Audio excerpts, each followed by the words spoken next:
My next guest is Jackie Pelegrin. She is an instructional designer and adjunct instructor. She leverages decades of experience as an instructional designer with both higher education and the corporate world. She holds an MBA and a Master's of Science in Instructional Design and Technology, both acquired through online learning. In addition to her full-time role as a curriculum writer, she serves as an adjunct instructor, teaching online courses at Grand Canyon University. Well, welcome to the podcast, Jackie. Thank you so much for having me, Dana. I appreciate it. Well, we'll start off with a question I ask everyone. Tell me about a time when you were in the trenches and managed to crawl out. Oh, that's a good question. I would say it would be my first instructional design job when I was still in school, getting my master's degree, and I was training, and it was my first week, and I was taking over the position for someone else because she was moving up into a managerial role. And she said, I've got this course in Adobe Captivate, and Mm-hmm. it's about 200 slides, and I need you to help me break it up because I ended up losing all the content. We have to redo it all over again. And I was like, oh my goodness, wow. And that Mm-hmm. was my first introduction into Captivate. I used Captivate a little bit when I was in school, but we didn't really have that opportunity to use it into the Mm-hmm. depth that that was. So I thought, oh my goodness, this is my first on the job training. And so I helped her with that for about a week to rebuild it. And then as soon as we rebuilt it, the file got restored. And we are Okay. like, oh no, but just yeah, learning through that, learning how interactions work and everything. And they needed it yesterday at that point. And so I was like, oh my goodness. So I felt Mm-hmm. like I was like, did I make the right decision? Did I take this job too soon? And so that was a trench moment for me because I thought, what if I'm not successful at this? But thankfully she was a really good mentor and teacher and she helped me kind of, you know, get out of that imposter syndrome and think, yeah, you can do this and I'll be here with you along the way. But it felt like a trench moment for me because I was like, oh my goodness, what if I can't get out of this? And what if I'm not good enough to do this? So yeah, that I think that was a early on moment for me and having that support was really invaluable for me. Mm-hmm. Mm-hmm. Yeah.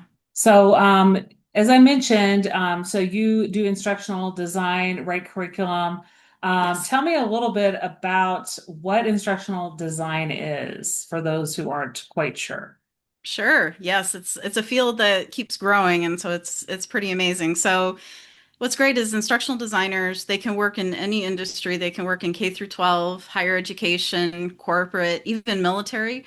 And so what we do as instructional designers is we work to ensure that the curriculum or the training meets the needs of the learners. So we look for different models and theories that we can apply to that. So if we're training adult learners or if we're creating curriculum for adult learners, we look at to those different models and theories that can help support that because we know children learn differently than adults. So Mm-hmm. we look at those models and theories. We also look at things like cognitive load theory to make sure that we're not overwhelming learners. So we look at the science of learning Mm-hmm. because it's a science and an art. So I look at instructional design like that too. It's both a science and an art. And so it goes hand in hand with teaching because you're trying to help the learners get to that goal. And whether it's personally or professionally, you're helping them get to that end goal. So as instructional designers, we work to make sure that that content is the best it can be, and we work to make sure it's aligned and it makes sense, and so that we're not putting out content that just that leaves learners scratching their head, wondering what is this and why am I taking this? So we Mm-hmm. try to bring purpose behind that. So yeah, so it's pretty neat, and each industry does has it a little bit differently. So Mm-hmm. yeah, and instructional designers can work in e-learning development. We can work in all kinds of other areas within that, and in K through 12. Primarily, I would say that most of your listeners will know that curriculum coaches are usually where instructional designers tend to go in that K through 12 space, Mm-hmm. and things like that. So sometimes it has a little bit of a different name in each industry. So corporate may call them curriculum designers or instructional designers, but yeah, it's kind of all one rolled up in the same in a sense. Yeah. So that's kind Mm-hmm. of it. Yeah, in a nutshell. Yeah. And so you teach students at Grand Canyon University. What type of courses do you teach, and what type of jobs are students then prepared for once they finish the program? Yeah, that's a great question. So I teach about 7 courses in the Instructional Design and Technology program. So I teach everything from the introductory course, which is about the introduction to instructional design, where they learn about the different models and theories. They learn about the history of instructional design, how it started in the military in World War II, and then I teach other classes such as the learning experience type of class where they learn about how to make learning experiences best for the learners. Mhm. And then I also teach the multimedia course. So we learn about how multimedia helps and how it works. And we learn about different theories in that too. Mayer's 12 multimedia principles and how that helps make training and learning better. And then I teach one about organizational workplace and learning. So we dive into that and how workplace performance and like objectives and key results are important in that, and making sure that training is the best thing for organizations, and how the evaluation process is really important to make sure that the learning meets the needs of the learners, and if changes need to be made, then they know how to go about that. And so they learn about qualitative and quantitative research and how important that is. And then I teach a capstone course too. So they put together a portfolio all throughout their program, and they take artifacts of those different assignments and they put those in, and it's a professional portfolio that they can use for job interviews, which is really great. And then in that capstone, they also refine their resume or their CV, and then they also work on some cover letters. So they get to kind of look at the industry and see where the hiring is happening, and they get to practice doing interviews. And so it's really great to have that capstone, because it kind of takes all the learning that they've acquired throughout and all those skills, and then they put it into Mhm. practice. So it's really great. So it's great. And I would say probably most jobs today are it's a mixture. I've seen higher education. They hire quite a bit for that, and then also corporate. They tend to hire, and you can start small. Students can start small if they want to go into something where it's a small organization, or they can look at Fortune 500 companies, well known like Intel, Blue Cross Blue Shield, those types of things. And so if they're really interested in the learning and development space, or in training, things like that, they can definitely go into corporate with that, and go into a learning and development department as an instructional designer. And then in higher education, usually curriculum or faculty training and Mhm. developments. So yeah, it depends on, kind of what their interests are. And, if they're interested in training, professional development, they can, especially in K through 12, if they've already done that with conducting training and professional development among their fellow peers, then Mhm. it's a natural transition for them, because they have that experience of helping to create that and then help to train their peers. So it seems to be a natural transition for a lot of my students, is that if they're in that K through 12 space, which I have about 80% of my students that are in that space. So Mhm. it's very common, and they want to either, I think most of my students, they either want to enhance what they're already doing in the classroom. Mhm. That's a little snippet of it, but most of them want to leave the classroom, but they still want that education background, and they still want to maintain what they have already learned in that space, but then take it into another area in instructional design. So yeah, it's really exciting for sure. So, for educators who might want to be thinking about opportunities outside of K-12 schools, but something that can use their lesson planning experience and other, organizational skills.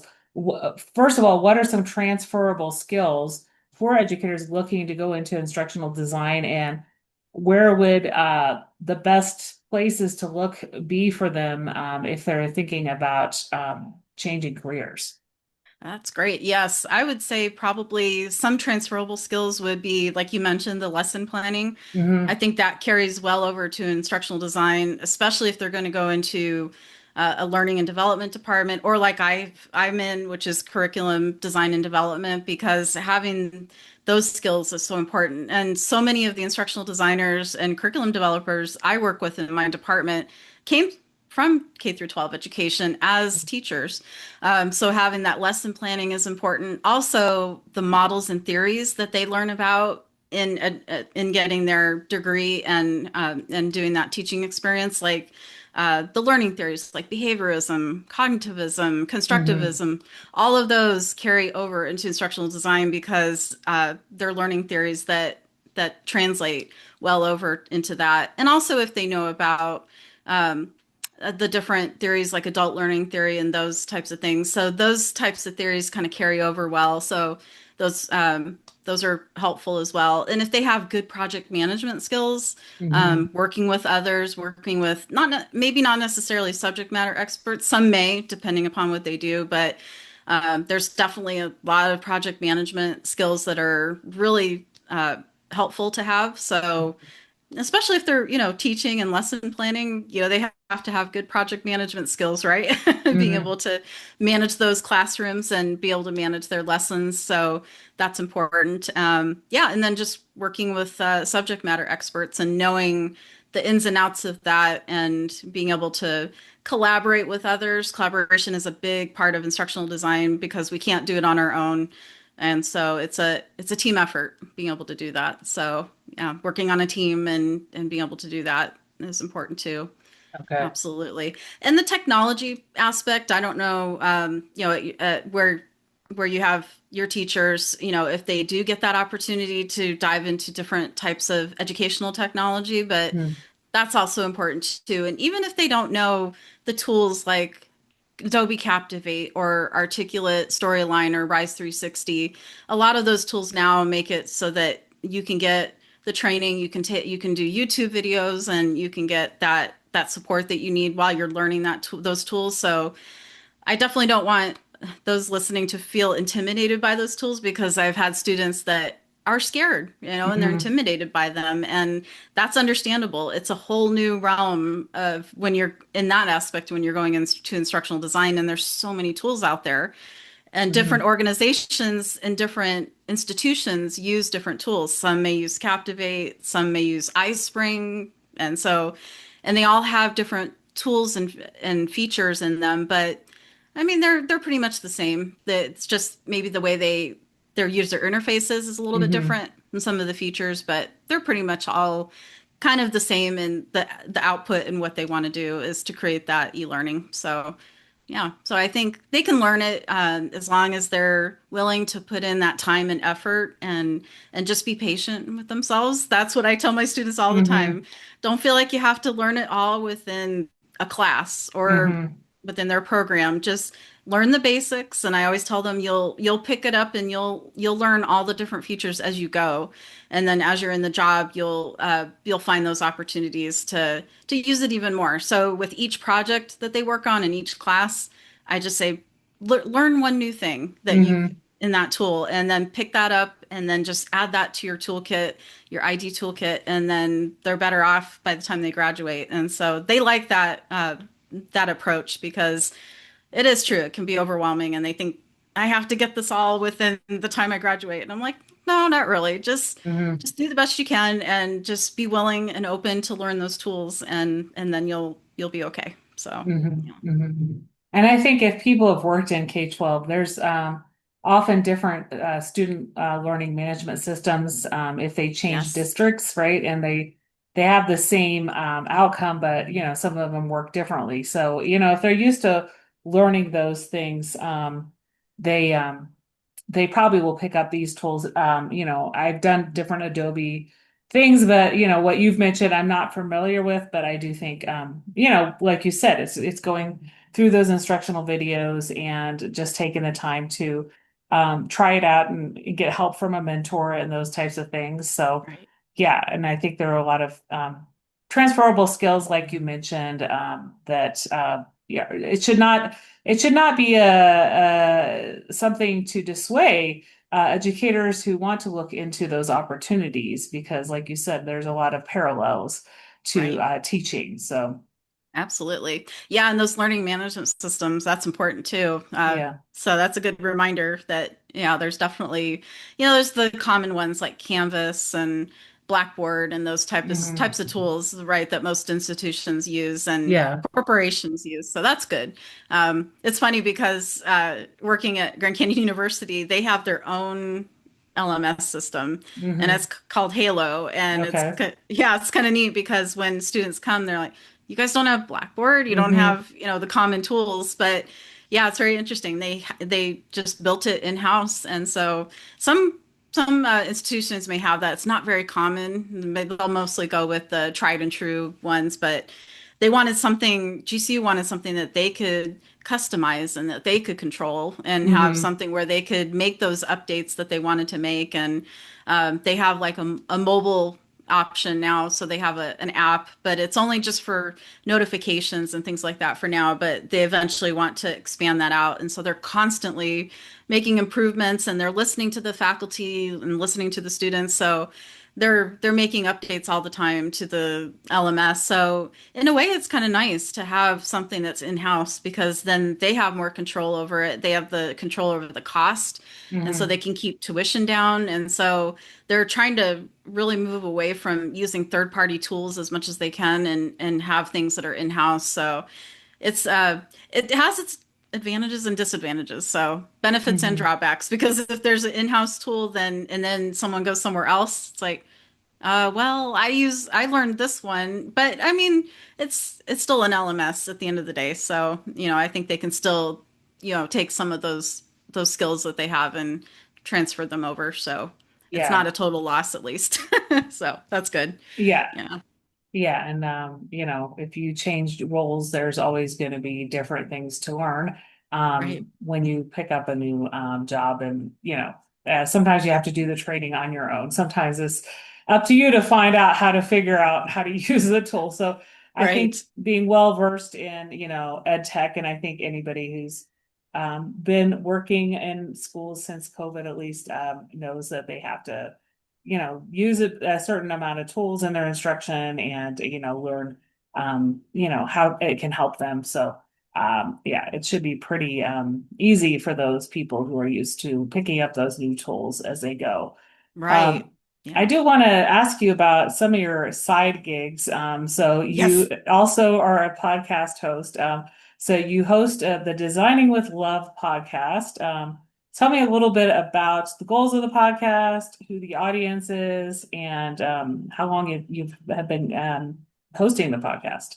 Sure. So the podcast started as a way for my online students to have an opportunity to have experts and guest speakers come in, because with online students, they don't have that opportunity to get that rich experience, because I don't want them to just get that from me. I want it to be something where they can have those different perspectives and different views of instructional design. And so, because with students that go to school on campus, on the GCU campus, they have instructors that will bring in guest speakers. And so I wanted to kind of give them that opportunity, in a sense, mirror that. So I thought it would Hmm. be a great way to blend the solo episodes where it can be me sharing tips and tricks and things like that, and then also blend, having students and those that have graduated from the program that can give some expertise and give some advice to those that are in the program to those students, and then have those experts. So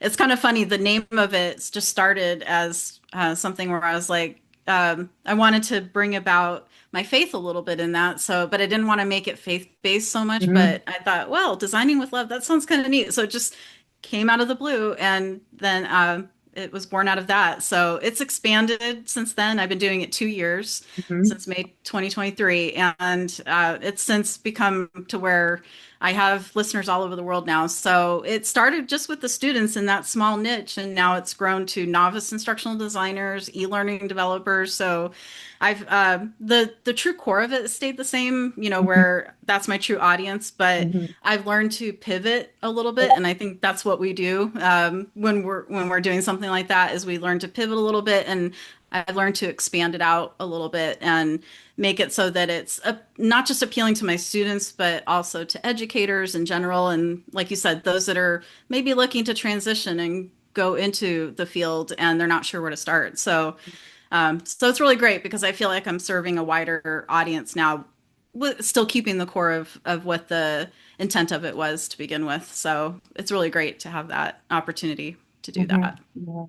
Yeah, and it's really cool that it started out as a way to bring in guest speakers to your classes since it Right. is only online. So, that is a cool idea to bring those other voices in and that are in the field, right? Because Right. otherwise they wouldn't have heard from others who are working with instructional design. So, you also have a blog, Designing with Love blog, Yes. and I see that you write about once a week. Tell me a little bit about maybe a few recent blog posts, what those are around, or how that can help people who want to learn more about instructional design.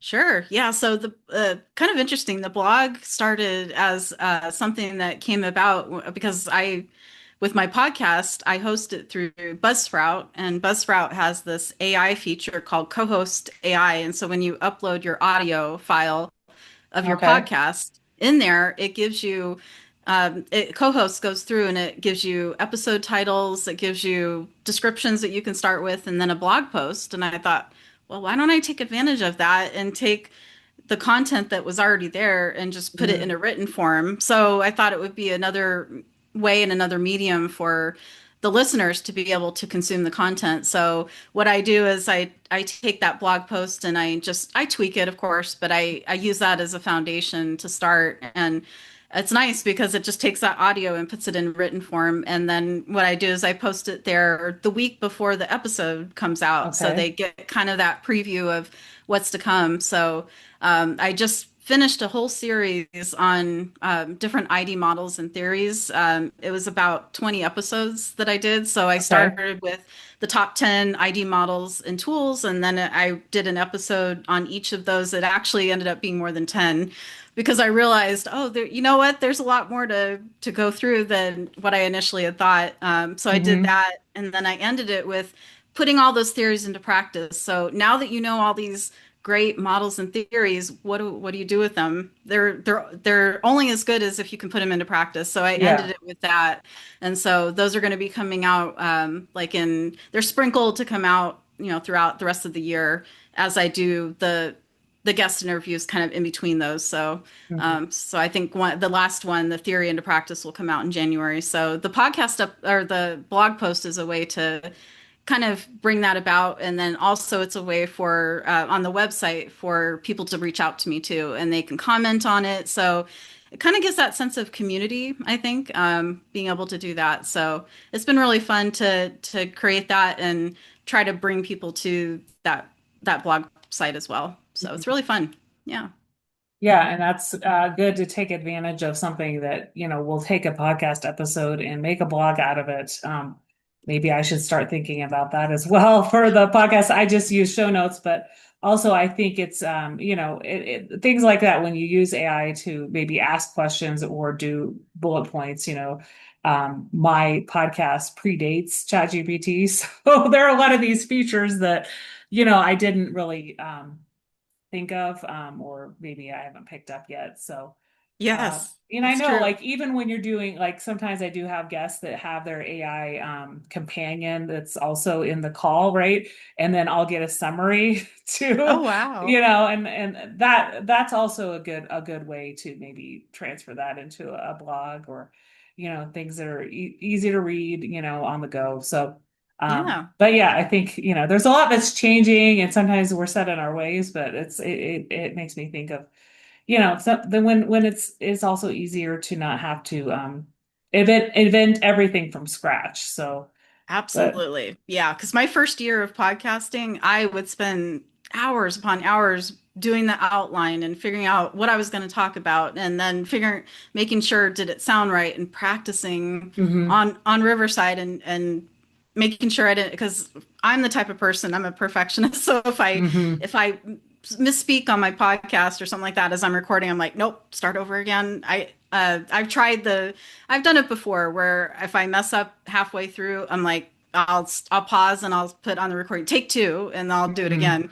and then I'll just take that part out and edit it out. But yeah, it's so funny how in the beginning, the first year, I wasn't using any AI at all. I didn't even think of it. And then I just started reading these posts from Buzzsprout and other podcast areas, and they said utilize it to your advantage. And here's how. And then when Buzzsprout came out with the co-host AI, I was like, oh my goodness, why don't I just, yeah, this is a game changer.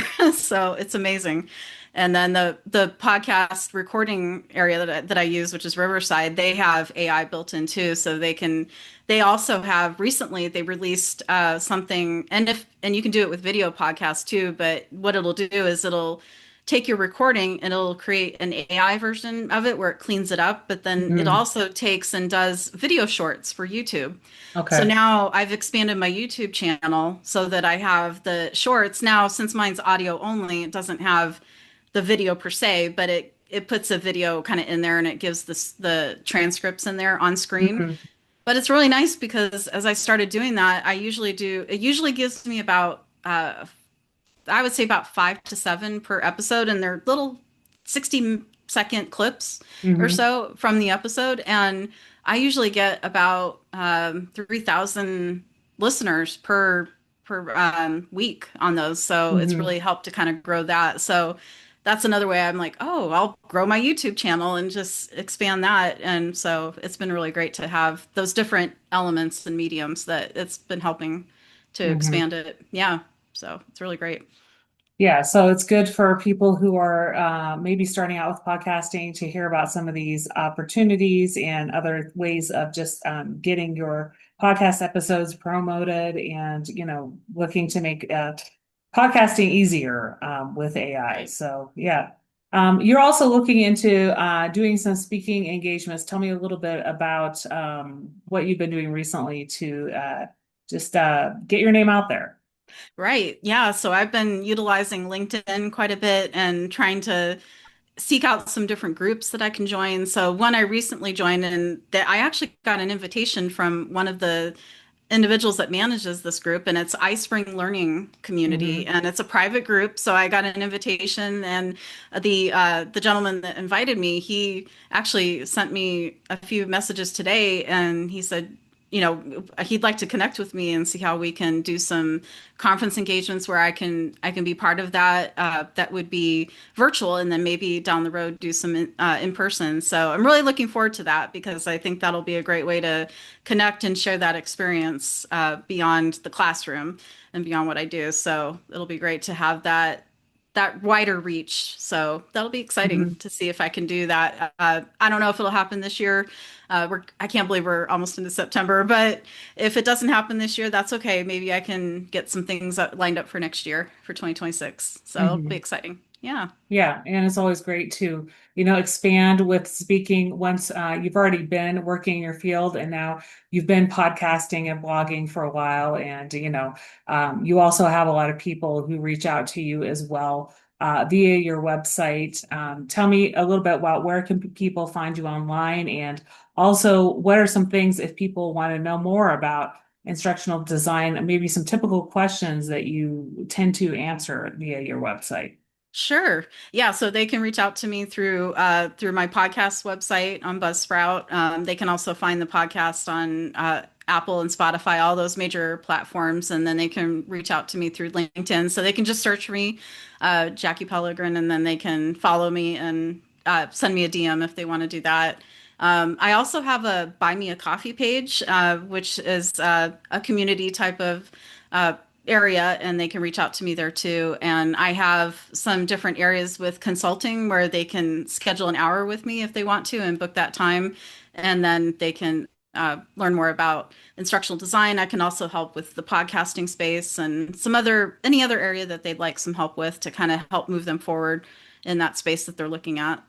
So yeah, and I would say most questions are that I get is pretty much what is instructional design? What do you do every day? Kind of what's your day-to-day job look like? Mhm. And then how do I go into the field? A lot of people ask me, do I need the education? Do I need to get a master's degree? And I always let people know, just kind of go on LinkedIn jobs and look and see what are the kind of what area are you looking for? Are you looking for higher education or corporate? And just kind of see, and maybe even look at some different areas and see sparks your interest, and then you can kind of look and see what they're expecting as far as education. But I would say most of the instructional design jobs, they do at least want to see a master's degree. Hmm. Sometimes they'll accept a bachelor's, but I haven't seen too many bachelor's degrees in instructional design. Usually it's Hmm. master's and above. And there are a few doctoral programs out there in instructional design. There's one I may consider. I'm not sure if I'm going to do it. It's still kind of, I'm on the fence about it. But National University has one. It's a EDD in instructional design, and Hmm. they have it to where you can finish it in 35 months and you don't have to do residency. So I'm like, Hmm. oh, that's very appealing for me. So Yeah. we'll see where I end up going with that. So I'm trying to think, if I do that, what kind of dissertation would I do? So if there are some listeners that, are thinking of going into that, just they don't have to have a doctorate degree. I would say if they want to go into maybe higher education and do other, things in instructional design, maybe it just depends. But I would say start from just kind of where the jobs are at and see what kind of experience they're looking for, and then they can go from there. And hopefully even I've noticed a lot of my students that are in the K through 12 space, and when they're in the master's program that I teach, they tend to focus their projects on what they do right now in the K through Hmm. 12 space. And I always let them know, branch out, see if you can find an organization in your community, and you can reach out to them and say, hey, can I do some pro bono work for you, or Hmm. something like that, or do some type of internship. While, I know that can be hard, but maybe in the summertime they can do like an internship, and maybe it's paid, maybe it's not, but at least it gives them that opportunity to get into the field and do some projects. Because I always say to my students, diversify your portfolio as much as Yeah. you can, because you just never know what job opportunities are going to come along. And so even for my students that aren't looking to right away change and get out of the classroom, I always let them know, set up your portfolio to eventually transition into that, because we never know where life's going to take us, and being prepared and having that portfolio not just sit there after you graduate, but actually keep it active, keep it going. And Hmm. yeah, even you could even put a blog on there and just keep it going and keep your voice on there. I think that's so important. And just keep learning and growing, and then take those opportunities to add that to the portfolio. So there's definitely simple ways they can do that. They can use Google Sites if they're familiar with that. If they like Hmm. other tools like Wix has, free options.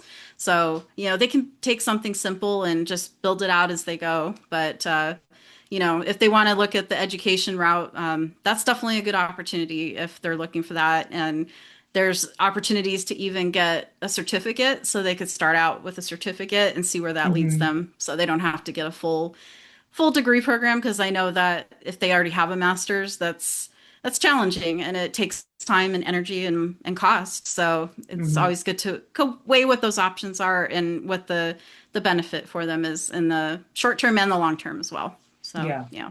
Yeah. Well, out of everything we've talked about on the podcast today, what's one thing you'd like listeners to remember?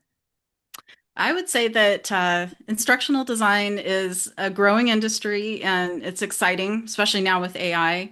But I would also say just remember it's an art and a science. So Hmm. I would say that's an important aspect. And so, yeah, and just keep learning and growing in it. So, yeah. Great. Well, thank you so much for being my guest on the Out of the Trenches podcast today, and helping myself and listeners learn more about instructional design and job opportunities in the field. Great. Thank you, Dana. I appreciate being on the show today.